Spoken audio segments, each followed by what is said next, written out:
Cette histoire commence par une famille. Un couple qui avait 2 enfants.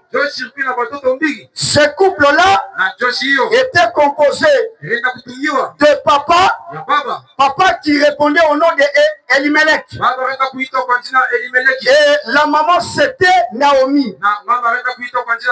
Mais il y a eu la famille là où il résidait. Ils se sont décidés de se déplacer pour aller dans une autre ville. Qu'est-ce qui avait fait de ce couple? Avec les 2 enfants se déplacent. C'était la famine. Et là, nous comprenons que la famine peut pousser un peuple. La famine peut pousser une personne à se déplacer, à quitter un lieu vers un autre. Tout ça, c'est à la recherche toujours du pain quotidien. C'est ce qu'il y a eu ce jour-là. Mais comme le malheur ne vient jamais tout seul, lorsqu'Elimelech est arrivé à Moab, avec toute sa famille, les jours se sont écoulés, le malheur a frappé cette famille. Et qui est mort? C'est le pilier de la maison qui meurt. C'est Elimelech qui meurt. Alors ça a beaucoup tourmenté la femme Naomi. Naomi s'est beaucoup tourmentée. Il se disait peut-être en elle que nous sommes déplacés en train de chercher le pain. Mais lorsque nous sommes arrivés ici à Moab, nous avons fui un malheur. Puisque la famille c'est tout un malheur. Nous avons fui un malheur, mais nous sommes venus trouver encore un autre. Pourquoi? Parce que lorsqu'ils se sont déplacés, ils ont fui un malheur qui est la famine, mais aussitôt arrivé à Moab, il y a eu un double mauvais événement qui s'est abattu dans la vie de la pauvre femme. Quelques jours plus tard, tous les 2 enfants sont décédés. Quelle amertume dans le cœur. Le cœur était vraiment touché profondément. C'est ainsi que, comme ces 2 enfants avaient déjà leurs femmes, les femmes étaient là. C'est ça même l'une dont porte le nom de ce livre. Mais en méditant, je me posais la question. L'acteur ou l'actrice qui pouvait être l'objet, qui pouvait faire l'objet de ce livre, pouvait peut-être être Elimelech qui est le papa. Pouvait peut-être être Naomi qui est la maman. Mais ce qui n'avait pas été le cas, on a donné le nom de ce livre à cette femme parce qu'il y avait des choses qui devraient se suivre dans la suite des temps. Et voilà, après avoir perdu l'homme ainsi que les 2 enfants, elle a appris la nouvelle comme quoi Dieu a visité son peuple. Dieu a visité son peuple, c'est-à-dire le Père est rentré. Là, je comprends que lorsque Dieu visite son peuple, on doit voir le Père. Ce soir, toi qui es venu là, sache que Dieu t'a visité parce que sa parole est là. Cette parole, c'est ça même le Père. C'est pour te dire que ce soir, tu es venu pour manger et pour te rassasier. Est-ce que tu peux acclamer très fort pour la gloire du Seigneur? Mais regardez la suite. Lorsque Naomi est restée, après avoir entendu que Dieu a visité son peuple, elle a pris la décision de partir. Et lorsqu'elle a pris la décision de partir, les 2 belles, donc les enfants, donc les femmes de ses fils, se sont dit, nous allons te suivre. Mais vous allez me suivre, qu'est-ce que j'ai encore? Même s'il faut que ce soit qu'un mari entre chez moi, allez-vous attendre pour que je puisse mettre au monde et que ce garçon puisse grandir pour qu'il devienne votre mari? Il a fallu que Orpa désiste. Orpa a accepté ce que sa belle-mère lui a dit. Et elle est retournée. Mais regardez ce qui se passe. Lorsque Ruth, après avoir formulé beaucoup d'insistance, ton peuple sera mon peuple. Là où tu vas mourir, je serai enterré là-bas. Naomi s'est trouvée, devant un fait accompli. Il s'est dit, en tout cas, je n'ai jamais vu une policière comme ça. La policière est en train de me suivre. Je lui ai dit, reste. Il a refusé. Je lui ai dit, retourne. Elle a refusé. Mon frère, ma soeur, ce soir, je te prie que tu joues le rôle qu'a joué Ruth. Elle n'a pas refusé. Elle a suivi Naomi. Lorsqu'ils arrivent à deux, il y a quelque chose qui se passe. Tout le monde est venu. Comme vous le savez, lorsque vous perdez un être cher, il faudrait que les gens viennent te visiter. Que les gens viennent vraiment te consoler. C'est ce qui s'est passé ce jour-là.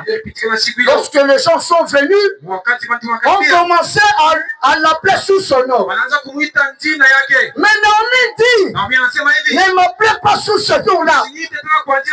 Appelez-moi désormais que je suis Mara. Mara, pourquoi? Parce que je suis une femme qui a vraiment des choses à moi-même. J'ai des problèmes à moi-même. Mon frère, ma soeur, c'est le cas aussi que toi. Il y a des moments que tu es en train de traverser, des moments très difficiles. Et tu te dis même des fois, est-ce que je peux vraiment terminer cette situation? Les études, rien ne marche. Le travail, rien ne marche. Dans la maison, papa et maman, rien ne marche. Il y a des problèmes chaque jour. Il y a même parmi nous ici des personnes qui ont déjà le dégoût de la vie. La personne s'est dit, l'âge que j'ai, je ne vois plus encore l'importance de vivre. Je ne vois plus encore l'importance de vivre. Au lieu de faire quoi que ce soit, il faut même que je me donne l'amour. Au lieu que je fasse quoi que ce soit, je décide de quitter la terre des hommes. Mon frère, ma soeur, je t'en prie, ne commets pas cet acte. La décision que tu as déjà, ne l'applique pas. Parce qu'il y a encore ce soir une nouvelle page qui va s'ouvrir dans ta vie. Il y a une nouvelle page qui va s'ouvrir dans ta vie. Cette nouvelle page, c'est la visitation de Dieu. Ce que tu avais raté, ce que tu avais perdu, ce soir, tu vas le récupérer. L'éternel Dieu va te les donner.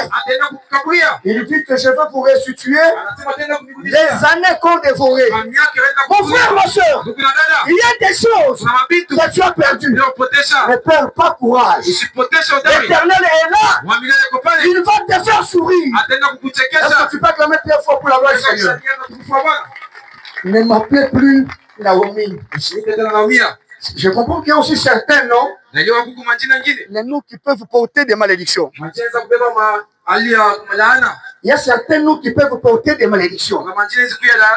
Tu portes un nom, mais sans savoir que ce nom-là, c'est un nom porte malheur. Mais laisse-moi te dire ce soir que l'Éternel qui a toujours visité les gens, il va changer ce nom-là en un autre nom. Et lorsque Dieu change le nom en un autre nom, c'est-à-dire toutes choses deviennent nouvelles. Est-ce que tu peux acclamer très fort pour la gloire du Seigneur? Mais regardez l'écriture que nous venons de lire. Ruth, avec Naomi, j'ai compris une chose que Naomi s'est transformée en un coach. S'est transformée en un coach. C'est-à-dire c'est elle qui a coaché Ruth. Donc Naomi a coaché Ruth pour arriver à sa bénédiction. Aujourd'hui, les ministres de Dieu, les serviteurs, les prédicateurs sont des coachs, sont des véritables Naomi qui doivent te donner des conseils, qui doivent te coacher pour atteindre ta bénédiction. Est-ce que tu peux acclamer très fort pour la gloire Seigneur? Mais regardez ce qui se passe. Boaz mangea et but. Son cœur était joyeux. Il alla se coucher à l'extrémité d'un tas de gerbes. Mais nous sommes en train de parler sur notre thème important intitulé le droit de rachat. C'est ça le thème autour duquel nous sommes en train de parler. Et moi je ne fais qu'une petite introduction et puis nous allons prier. Demain il y aura encore d'autres ministres qui vont parler. Après qu'elle soit coachée, qu'est-ce que Naomi lui dit? Fais ceci. Lorsque tu le vois partir, laisse-lui manger, laisse-lui boire. Et lorsqu'il a fait ces choses, Boaz est parti se coucher à l'extrémité d'un tas de gerbes. Est parti se coucher à l'extrémité d'un tas de gerbes. Mais mon frère, regardez, je me suis posé la question, pourquoi est-ce que dans tous les champs, il y avait des endroits, puisque comme c'était la saison de la récolte des orges, j'imagine qu'il y avait des endroits bien préparés. Mais Boaz est parti se coucher à l'extrémité d'un tas de gerbes. Mais lorsque j'appelle Joseph, en Genèse 37, verset 7, il nous donne le premier songe. Il nous dit ceci. Pendant que nous étions là, j'avais ma gerbe à moi. D'un coup, la gerbe s'est tenue debout. Et le reste de vos gerbes se sont prosternés. Et ont commencé l'adoration. Tous les enfants à l'unanimité, ils ont donné l'explication. Ça, c'est l'explication donnée par les enfants. Le père n'a pas donné une explication au premier songe, non. Le père va donner l'explication au deuxième songe. Ils ont dit quoi? Tu veux dire que tu vas gouverner sur nous. Tu veux dire que tu vas nous diriger. Alors là, je comprends que les gerbes, ce sont des hommes. Les gerbes, c'est tout un peuple. Les gerbes, là où Boaz était parti dormir, on précise bien, c'était à l'extrémité. Et lorsque Jésus vient, Jésus dit ceci. Regardez. Ne quittez pas ces lieux jusqu'à ce que le Saint-Esprit viendra sur vous. C'est alors que vous serez mes témoins. Vous serez mes témoins. En commençant par Jérusalem. En commençant par Jérusalem, en train de partir à la Samarie, jusqu'aux extrémités de la terre. Je comprends que là où Boaz était parti se coucher, c'était du côté de nous, les églises des nations.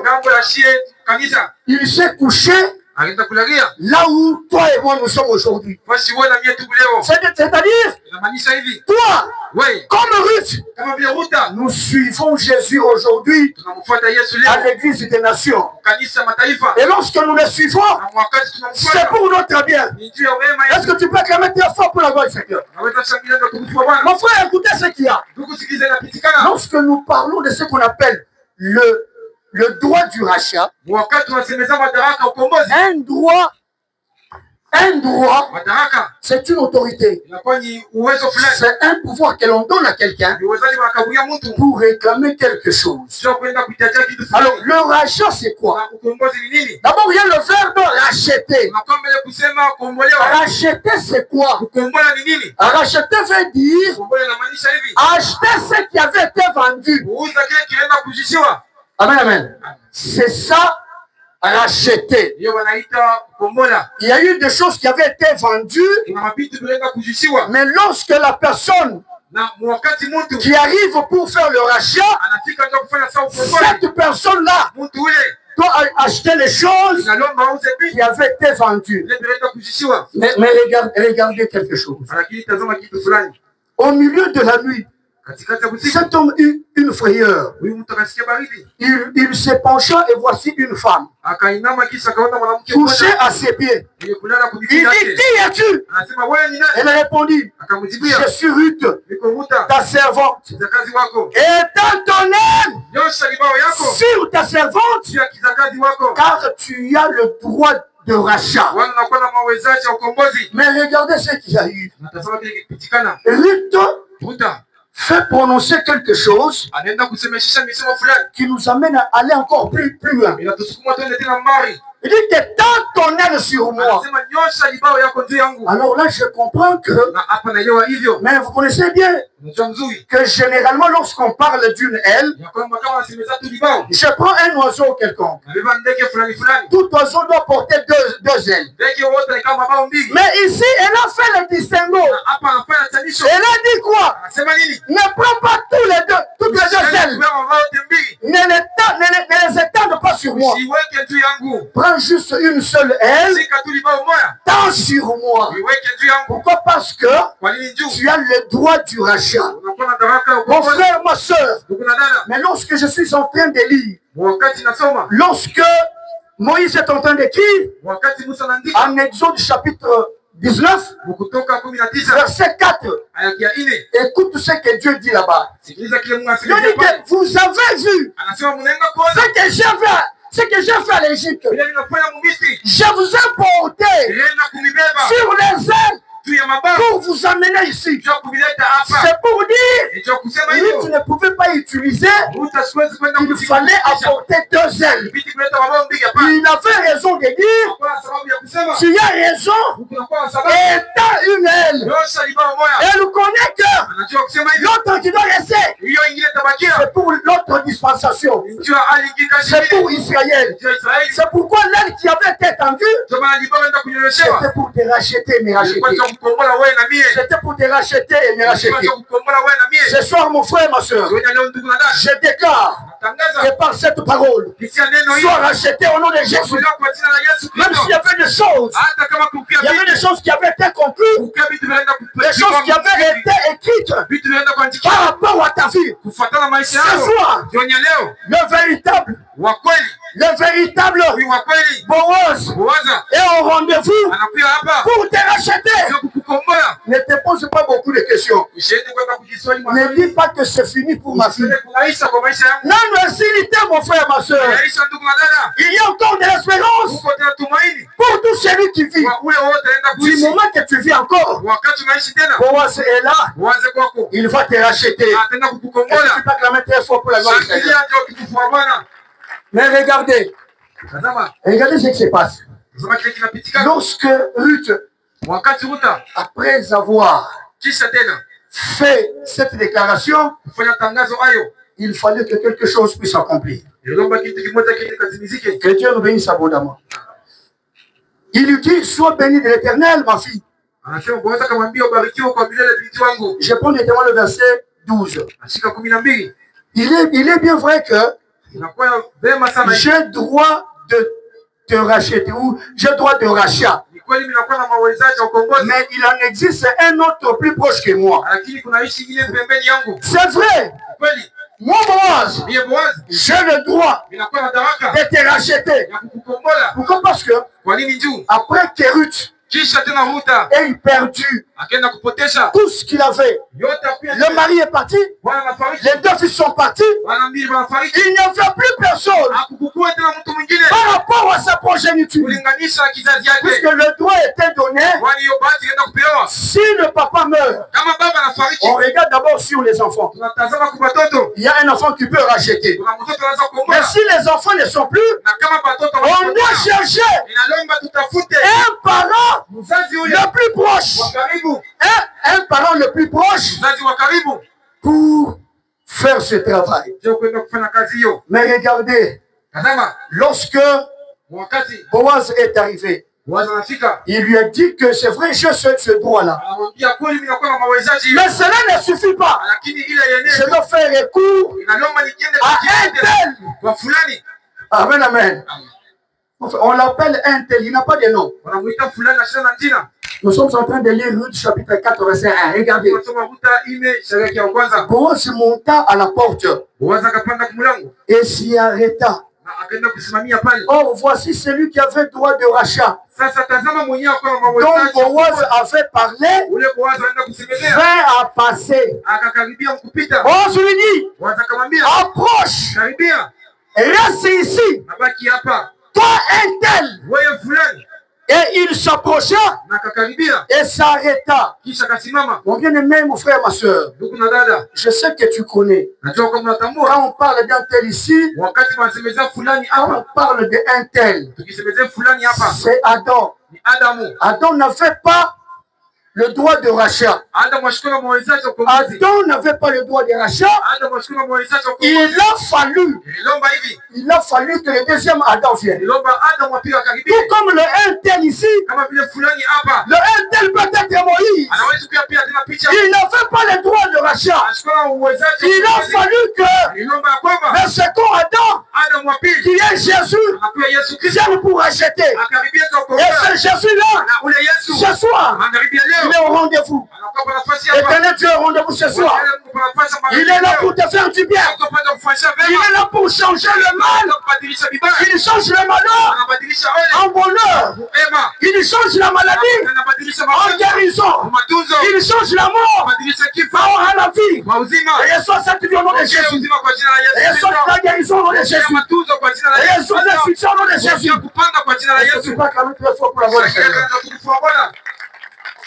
Mais regardez ce qui se passe encore. Je lis Ruth chapitre 3, verset 18. Naomi dit, sois tranquille. Naomi continue toujours à coacher.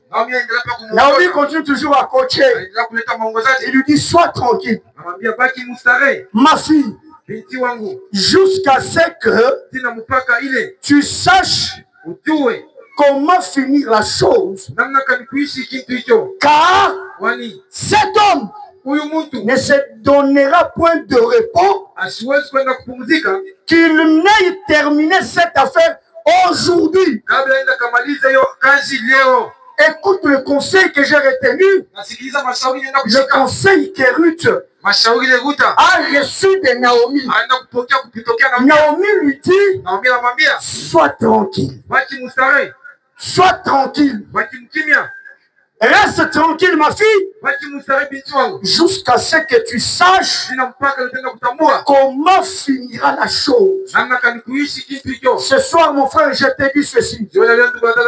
Toi qui es venu ce soir, par rapport à la situation que tu as, reste tranquille. Reste tranquille. Jusqu'à ce que cette histoire va terminer. La chose va terminer.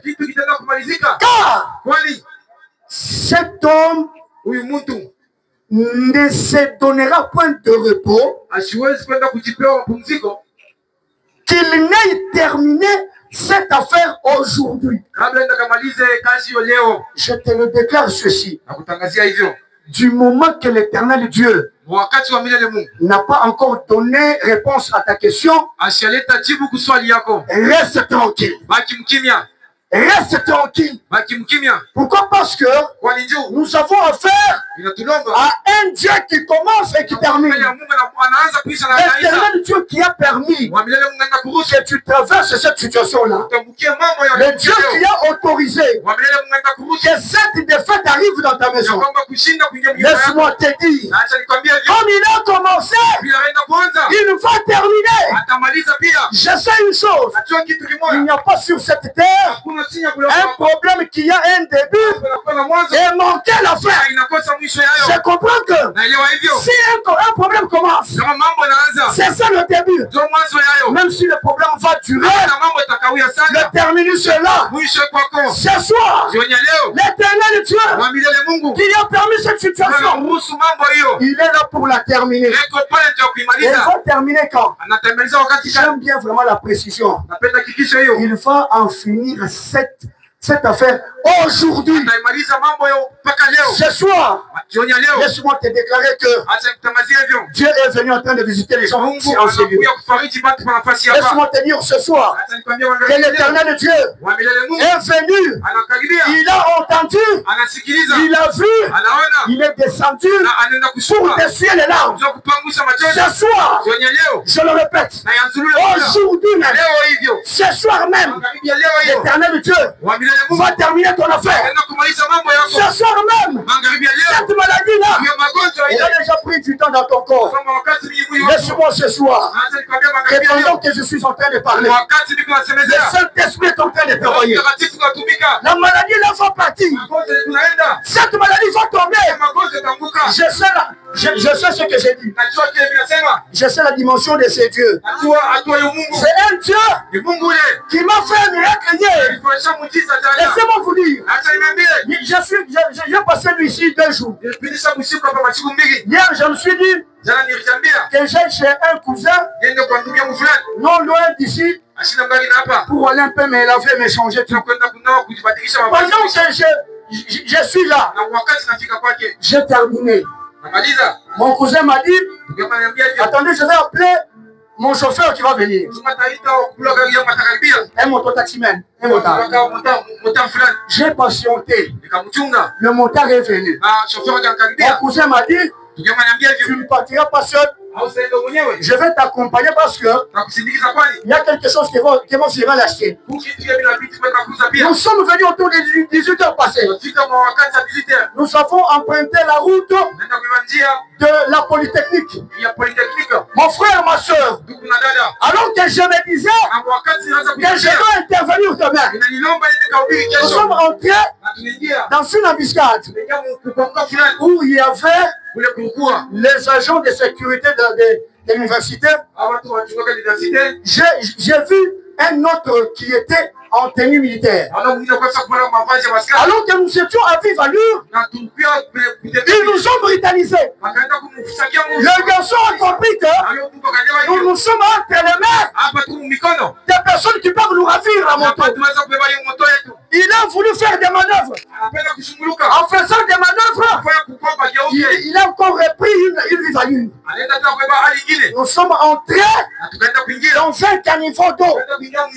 Mon frère, ma soeur, juste quand je me suis levé, la moto était là-bas. Mon cousin a sauté. Moi, j'ai eu une plaie à ce niveau. Pendant que je vous parle, la plaie là est ici. Il y a encore un choc ici. Ça m'a fait très mal à lui. J'ai dit à Dieu ceci. Si effectivement, tu avais permis que je passe 2 nuits ici pour préparer l'accès évangélique qu'on a voté, et que si tu permets que je ne presse pas demain, je dirais effectivement tu n'avais pas permis que cette action puisse avoir lieu. Mon frère, ma soeur, je n'ai rien appliqué. Juste quand moi j'ai fui, lui est resté, on a bloqué la moto. C'est plus tard que je suis revenu. J'ai monté au cousin, il était là, il a eu très mal. Est-ce que tu sauras marcher? Moi j'ai dit oui, je vais marcher. Je suis venu jusqu'ici. La nuit, il y a quelqu'un qui m'a appelé, qui m'a dit, je lui ai dit que voilà, je viens de connaître un accident. Il m'a dit, prends tel produit, prends tel produit.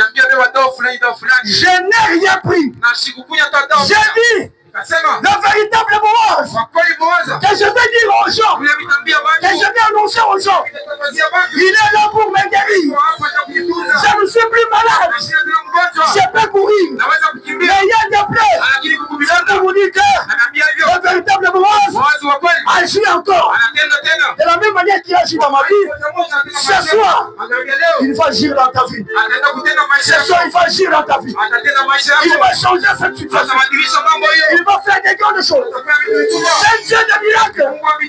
Un Dieu qui prêche. La dit c'est un Dieu qui agit. Un Dieu qui a mon séminaire en prêche. C'est un Dieu qui agit. Le Dieu de Samuel Osango. Le Dieu de Netou Kabwe. Le Dieu de Léo Canada. Le Dieu d'André Congolo.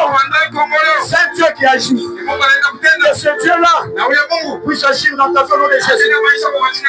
Qui agit dans ta vie au nom de Jésus. Tiens-toi debout, mon frère, ma soeur. Nous allons pouvoir prier. Tu es venu ce soir parce que l'Éternel Dieu t'appelle pour te secourir, pour te racheter. Il est là pour te racheter. Ce soir, il est là pour te racheter. Ce soir, il est là pour changer ton identité. Je suis en train de voir ce soir un célibataire croiser un homme, croiser une femme. Je vois le mariage. Je suis en train de voir l'Éternel Dieu en train de chasser, en train d'enlever l'esprit de mort dans ta famille. Ce soir, le véritable Boaz est descendu pour te racheter. Pour te racheter. Mais écoutez, nous allons lire ce verset, nous allons relire, et puis nous allons y revenir par rapport à la prière. Et Naomi dit, sois tranquille, ma fille, jusqu'à ce que tu saches comment finir la chose. Car cet homme ne se donnera point de repos qu'il n'ait terminé cette affaire aujourd'hui. Tu viens d'entendre sa parole. J'aimerais que tu pries, que tu dises à Dieu ceci. Du moment que ce problème persiste, du moment que cette situation persiste, du moment que cette affaire persiste, tu ne prends pas du repos. Ne prends pas du repos. Ne prends pas du repos. Je sais que le véritable repos, c'est Jésus-Christ, qui est le véritable sabbat. Mais aussi longtemps qu'il n'a pas encore donné solution à ton problème, il ne prendra pas ce repos. Ce soir, il est avec toi pour terminer ta situation. Alors dis à Dieu, ma situation persiste. Ça fait 2 ans. Ça fait 3 ans.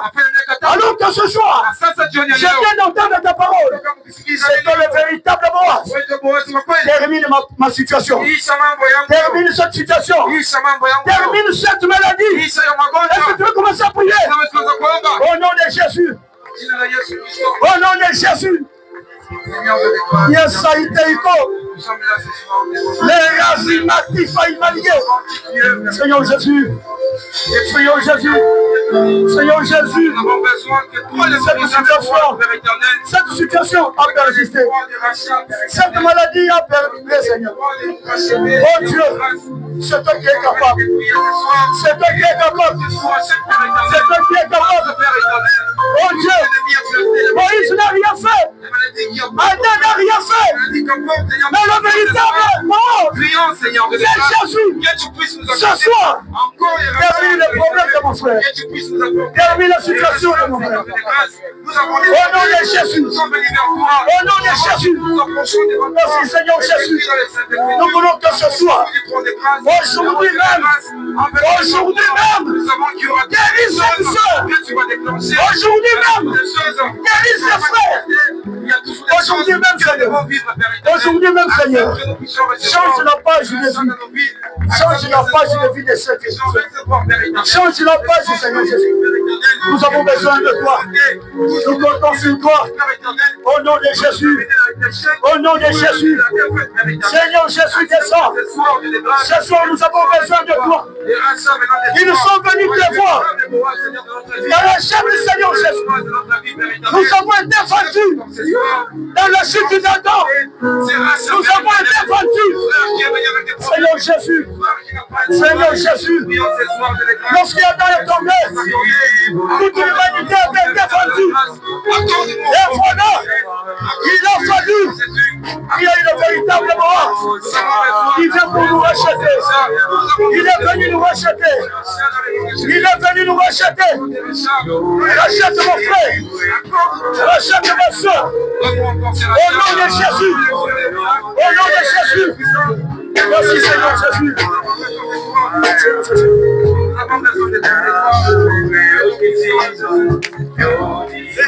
Jésus.